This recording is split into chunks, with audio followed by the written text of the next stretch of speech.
Hey friends, today we are going to create a stop motion video and I'm so excited.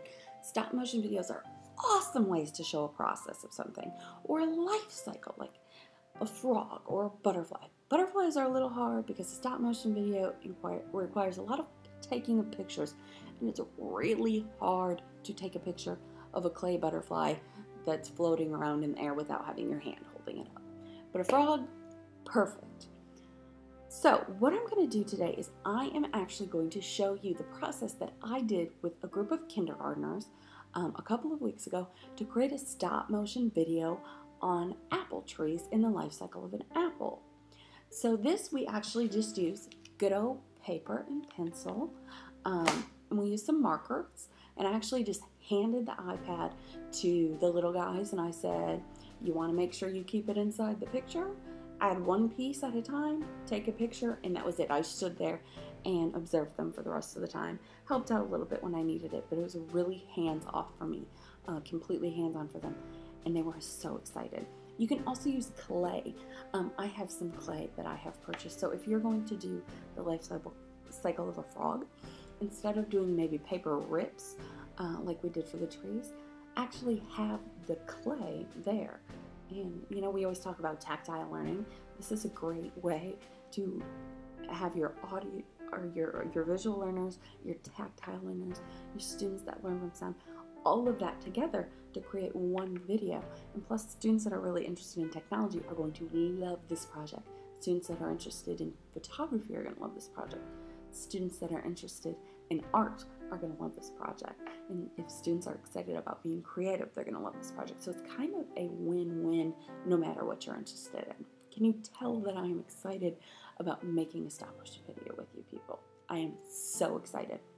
Super easy. All you need, a camera. You could use your camera phone. You could use a flip camera. You could use just a regular digital camera. You could use your computer if you wanted to. You could use an iPad, any kind of device you have. Second thing you're going to need, something to show the process. So if you're using clay or if you're using paper and pencil or paper shreds, it doesn't matter. You can do a set that's as quick and easy as this, or you could do a set that's really complex. It's maybe three-dimensional that shows, you know, your character walking along the street. That's really complex. You can do the background out of clay or other objects, or you could just do it out of paper. So it can be as challenging as you want or as easy as you want. It's completely up to you, which is one of my favorite parts about this. So, with no further ado, I am going to show you how I actually created this paper slide video. I'm sorry, I'm getting all excited and messed up. So this is how I actually created a stop motion video with these kindergartners. I just made a background. It was blue with some brown on the bottom and some grass. So we're just gonna go ahead and pretend that I already did that for us because we're all adults and I can stretch your learning a little bit. Then I took a whole bunch of pieces, just random pieces, and I just ripped them up. Just random shapes, random sizes, just ripped them up. Then I handed all of those sheets to the kids and I said, can you show me how an apple tree grows? And they were able to really run with it. So it all started with this, a little seed. So let's go ahead and we'll take a look. So here's my little seed. Now I'm going to get my device and I'm going to actually take a picture of my little seed. So here's my camera. And you just want to make sure you kind of get the viewpoint of the camera still each time. It's going to make the camera not as shaky. And you'll see exactly what I mean when I show you the footage at the end. So there I just added a little branch, little stem, and I'm just going to keep adding and adding and adding, and every time I add just a teeny tiny little piece, I have to take a picture. And the more pictures you have, the better it's going to look, so the better your quality will be. So you just keep adding and adding and adding. And then you're going to put your leaves on eventually, and your branches are going to grow a little bit. So I'm not going to waste any more of your time by watching you take, me take pictures of scraps of paper. So I'm actually going to show you the process of putting it in now, so you can go ahead and put it in, so you don't have to spend all your time watching me. You can do it instead. So a couple things to remember. More pictures you take, the better.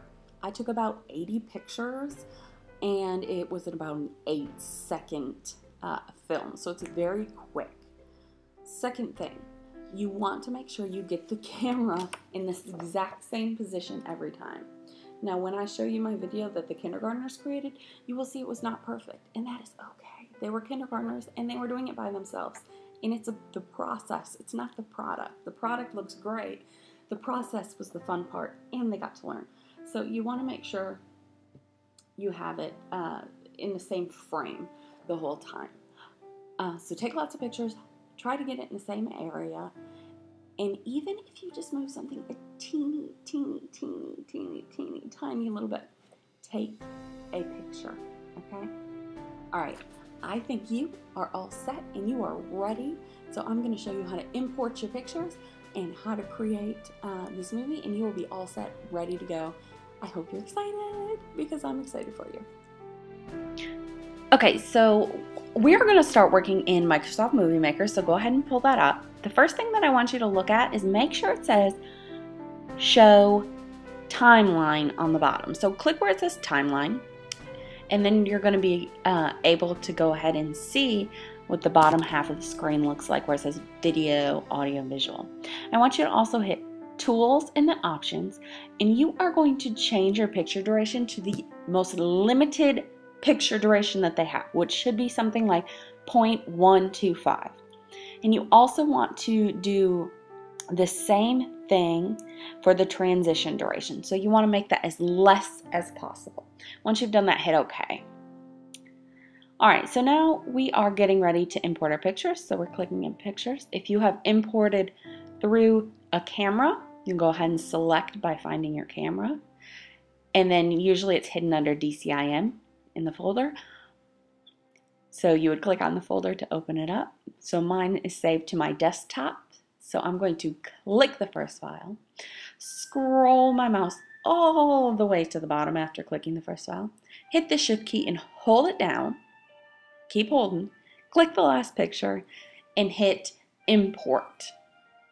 Voila, all of your pictures are importing beautifully. So there they all are. Your view is going to look a little bit different. Yours is going to look like a thumbnail. It should look like this. And that's okay if it looks like that. And if it doesn't, you can make it hit detail, whatever you prefer. It's the same process though. You're going to click the first one. You're going to go all the way down to the bottom. You're going to hit the Shift key, click the last one, and then you're going to click and drag them into the video queue. So there's my short, spunky little video. So if you look over in the right hand corner, when I hit play, you can see the tree start to grow. And the kindergartners did this, and I literally handed them the iPad, gave them the gist of what to do, and they basically ran the show by themselves. They did a really great job. Now, it was really hard for them to make sure they got in the same frame each time, and I really probably should have taken a tripod down there, but it worked out just fine, and it's kind of precious to see their little hands put in there. Now, if you want to get a little bit more advanced, you could always feel free to add some audio or add some music. So you might have some music sitting in your sample files or in your flash drive. I just happen to have some in my sample drive. So I'm just going to click a random one, hit insert. There it is, click in the bottom, and you're going to click it into audio. So then it's underneath the actual pictures, and when you play it, the music will play with your stop motion video. So I put in some Beethoven, even though you can't hear it on that one. That's exactly what's going on. And again, these students did a fabulous job. And now, my technology genius friends, it's your turn. So you're going to go ahead and get started. So ready, set, go, create a stop motion video about something you teach in your classroom that you want your kids to do. I know you're going to take a bazillion pictures and you're going to have so much fun and you're going to love it. I'm so excited to see your stop motion video. Have fun.